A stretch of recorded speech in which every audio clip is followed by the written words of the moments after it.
Hello guys, নতুন আরেকটি ব্লগে সবাইকে স্বাগতম। তো সবাই কেমন আছেন? আশা করি সবাই ভালো আছেন। আমিও অনেক অনেক ভালো আছি। তো আজকে এই রান্নাটি হচ্ছে আমার সজারুর মাংস রান্না, তাও আবার এই যে ধানো মরিচ, যেটা হচ্ছে জুমের মরিচ, সেই জুমের মরিচের সাথে হচ্ছে আমি রান্না করব। এটা কিন্তু অনেক ঝাল, ছোটো মরিচের কিন্তু বেশি ঝাল, সবাই তো এটা জানে। এই যে এই মরিচটা দিয়ে কিন্তু বানানো হবে আমার সেই স্বাদের সজারুর মাংসের রান্না। তো লেটস স্টার্ট। মাংসটি হচ্ছে আমি এখন কেটে নেব। মাংসটি আমি ছোটো ছোটো টুকরো করে কেটে নেব। এই যে এই মাংসটি আমি নিয়ে এসেছি প্রায় আধা কেজি নিয়ে এসেছি মাংস। এই মাংসটি আমি এখন ছোটো ছোটো পিস করে কেটে নেব, যাতে হচ্ছে আমার খেতে ভালো লাগে। যেভাবে খেতে কমফোর্টেবল পিস হচ্ছে সেইভাবেই হচ্ছে কেটে নেওয়া উচিত। আমি ছোটো ছোটো পিস করে কেটে নিচ্ছি, কারণ আমার ছোটো ছোটো পিসেই হচ্ছে খেতে দারুণ লাগে, ভালো লাগে আমার। এই জন্য আমি ছোটো পিসটা হচ্ছে কেটে নিচ্ছি। এই তো আমার অলমোস্ট হচ্ছে পিস করা সব কমপ্লিট হয়ে গেছে। এই যে ছোটো ছোটো পিস করে হচ্ছে আমি ধুয়ে নিলাম। ধুয়ে নিয়ে হচ্ছে সব মশলা হচ্ছে একসাথে বেটে নেবো আমি এখন। এখানে আছে মরিচ, সেই ধানো মরিচ, সাথে পেঁয়াজ আছে, রসুন আছে, জিরা আছে, এলাচ আছে, যত সব মশলা দেওয়া যায়, যতগুলো মশলা দেওয়া যায় সেগুলো হচ্ছে আমি বেটে নিচ্ছি সুন্দর করে। এই যে আমার ধুয়ে রাখা আছে এই মাংস, এখন হচ্ছে আমি রান্না শুরু করব। তো চলো এখন রান্নাটা বসাই দিই। প্রথমে আমরা জ্বালিয়ে নিচ্ছি গ্যাসের চুলা। এখন কড়াইতে হচ্ছে আমি পেঁয়াজ কুচি, 1 কাপের মতো পেঁয়াজ কপি আমি দিয়ে হচ্ছে হালকা ব্রাউন কালার ভেজে নেব।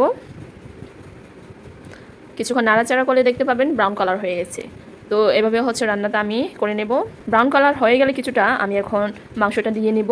এই যে আমি সবগুলো মাংস দিয়ে হচ্ছে আরও 5 মিনিটের মতন আমি কিছুটা হচ্ছে ভেজে নেব, যাতে হচ্ছে খেতে দারুণ লাগে।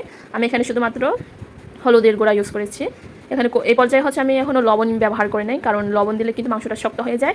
এই জন্য হচ্ছে আমি লবণ ব্যবহার না করে হচ্ছে এটা ভেজে নিচ্ছি। প্রায় কয়েক মিনিট ভাজার পর দেখবে যে হালকা লালচে হয়ে গেছে। বেশি ভাজা যাবে না, এখানে হালকা ব্রাউন কালার চলে আসলেই হবে। তো কিছুক্ষণ নেড়ে চেড়ে হচ্ছে আমি ঢেকে দিচ্ছিলাম। ঢেকে দিয়ে হচ্ছে আবার কিছুক্ষণ কষালাম, যাতে ভাজাটা হচ্ছে সব অল অ্যারাউন্ড হচ্ছে ভাজাগুলো হয়ে যায়। এই জন্য আমি নেড়ে চেড়ে আবার দিয়ে দিচ্ছি। এই পর্যায়ে আমার ভাজা হয়ে গেলে আমি সেই বাটা মশলা, সেই মরিচ, সব মশলা একসাথে বাটানো সেই মরিচগুলো আমি দিয়ে দেবো। এখন হচ্ছে আমি মশলার সাথে একদম মিশিয়ে নেব, সবগুলো মিশিয়ে নেব।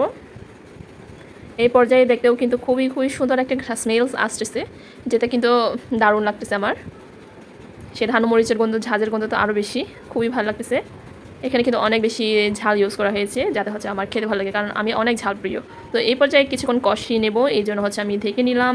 তো এবার ঢাকনা খুলে হচ্ছে আমি লবণটা দিয়ে দিচ্ছি। এই পর্যায়ে লবণটা দেওয়ার পর হচ্ছে আমি মরিচের গুঁড়ো আরও অ্যাড করব, যাতে হচ্ছে ঝালটা আরও একটু স্ট্রং হয়। তো আমি আবারও নেড়ে চেড়ে দিচ্ছি এই রান্নাটি। মাংসগুলোকে আবার নেড়ে চেড়ে দিতে হবে। এই পর্যায়ে আমি কিছু মাংসের মশলা অ্যাড করব।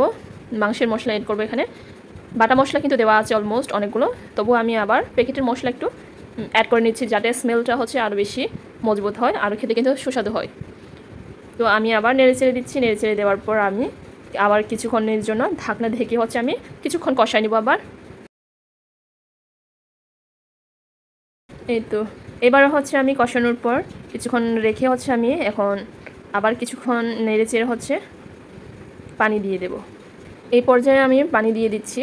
তো এখন হচ্ছে আমি অল্প পানি দিয়ে হচ্ছে আবার কিছুক্ষণ একটু উল্টাপাল্টা করে নিচ্ছি, যাতে হচ্ছে নিচে থেকে পড়ে না যায়। এই পর্যায়ে আবার কিছুক্ষণ ঢাকনা দিয়ে হচ্ছে নিয়ে নেব। ঢাকনা দিয়ে হচ্ছে আবার রান্না করতে থাকবো অলমোস্ট 2 মিনিটের মতন। 2 মিনিট পর আবারও চলে আসলাম, করে দেখছিলাম যে কেমন হয়েছে মাংসটা। এই যে তেল ছেড়েছে।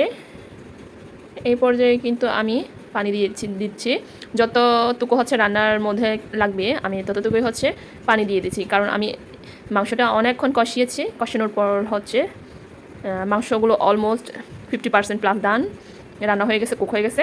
তো আরও 50% হচ্ছে আমি এই অল্প পানি দিয়ে হচ্ছে কুক করে নেব, কারণ মাংসের মধ্যে হচ্ছে একটু রান্না হওয়ার জন্য হচ্ছে কষিয়ে নিতে হয়, তাহলে হচ্ছে মাংসগুলো খেতে দারুণ হয়। আমি এই পর্যায়ে আরও কিছুক্ষণ রেখে হচ্ছে আমি টমেটো কুচি করে নেব। টমেটো কুচি করে হচ্ছে আমি ওখানে দিয়ে দেবো। ছোটো ছোটো পিস করে টমেটো কুচি করে নিলাম। এই যে আমার টমেটো পিস হয়ে গেছে, কাটা শেষ। এখন হচ্ছে আমি মাংসের মধ্যে দিয়ে দেবো, যাতে হচ্ছে খেতে আরও একটু টকটক লাগে। এই পর্যায়ে আমি আবার ঢেকে দেবো। ঢেকে দেওয়ার পর হচ্ছে এটা বলক চলে আসবে। মোট হচ্ছে 10 মিনিটের মতন রান্না করা হবে। আবার 10 মিনিট পর আবার ফিরে এলাম, নাড়াচাড়া করে দিলাম।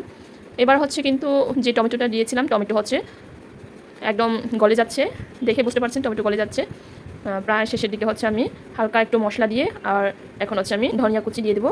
আমি এখানে বেশি কুচি করে নিই, জাস্ট হচ্ছে হাত দিয়ে ছিঁড়ে হচ্ছে দিয়েছি। এই যে দেখেও কিন্তু মুখে কিন্তু জিভে জল চলে আসতেছে। এই যে দেখতে পাচ্ছেন খুবই খুবই দারুণ হয়েছে। এই মাংসটি কিন্তু সাবধানে রান্না করতে হয়, না হলে কিন্তু স্মেল থেকে যায়, সজারুর স্মেলটা। এই যে, তো সবাই ভালো থাকবেন, আজকে এই পর্যন্ত।